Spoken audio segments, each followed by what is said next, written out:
اب دیکھیں کہ ہمارے اکثر نوجوان بھائی نماز کی فضیلت سے ناواقف ہو چکے ہیں، اپنی نمازوں کو ضائع کر دیتے ہیں، ان کو پڑھتے نہیں، ادا نہیں کرتے۔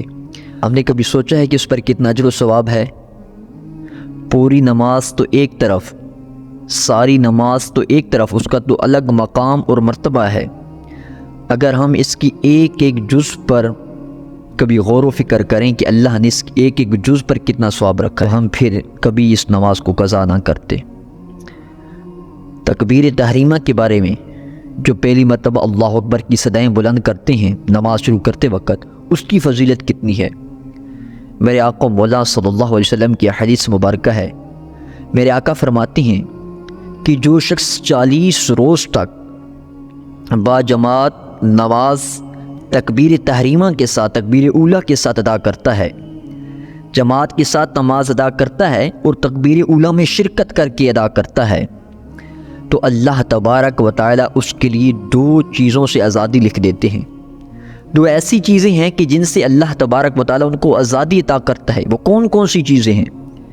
ایک تو میرے آقا نے فرمایا کہ ایک تو جہنم کی آزادی ہے، اللہ تعالیٰ اس کو جہنم سے آزاد کر دیتا ہے، اس کے لیے جہنم سے آزادی لکھ دی جاتی ہے، اس کے لیے جہنم کے اس تپتے ہوئے ابلتے ہوئے پانی سے آزادی لکھ دی جاتی ہے۔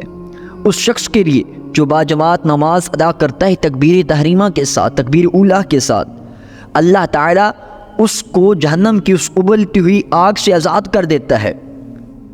اللہ اکبر۔ اور اس کے بعد میرے آقا نے فرمایا کہ جو دوسری آزادی اس کے لیے وہ نفاق کی ہے، اللہ تعالیٰ اس کو نفاق سے محفوظ رکھتا ہے۔ یہ صرف نماز کی ایک جز کی فضیلت ہے جو تکبیر تحریمہ ہے، جس کو تکبیر اولیٰ کہا جاتا ہے۔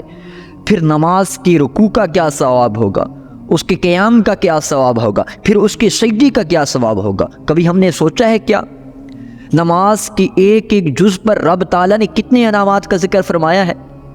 میرے آقا مولا صلی اللہ علیہ وسلم نے نماز کے ایک ایک رکن کی کتنی فضیلت بیان فرمائی ہے، لیکن نہیں، ہم نماز پڑھتے ہی نہیں، نماز کی فضیلت سے ناواقف ہوتے جا رہے ہیں۔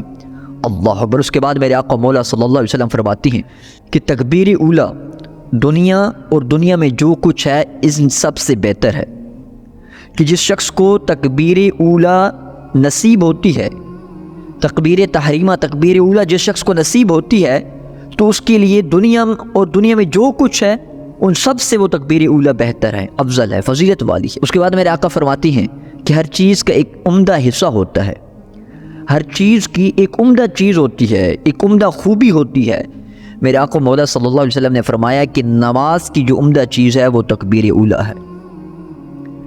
جو تکبیر تحریمہ جس کو کہا جاتا ہے، تکبیر اولیٰ کہا جاتا ہے، اس پر میرے آقا مولا صلی اللہ علیہ وسلم نے اتنی فضیلتیں فرمایا ہے، اتنی فضیلتیں بیان فرمائی میرے آقا مولا صلی اللہ علیہ وسلم نے، کہ جو 40 روز تک باجماعت نماز تکبیر اولیٰ کے ساتھ ادا کرتا ہے، سستی کا مظاہرہ نہیں کرتا، ایسا نہیں کہ جماعت کھڑی ہو جائے وہ بیٹھا رہتا ہے، ایسا نہیں کرتا، بلکہ امام کے ساتھ وہ شامل ہو جاتا ہے تکبیر اولیٰ میں، تو اللہ تبارک و تعالی اس کو جہنم کی آگ سے محفوظ فرماتی ہے۔ میرے آقا مولا صلی اللہ علیہ وسلم نے فرمایا کہ جو شخص تکبیر اولیٰ کے ساتھ نماز ادا کرتا ہے، اللہ تبارک و تعالی اس کو صدقات و خیرات کا ثواب عطا فرماتے ہیں۔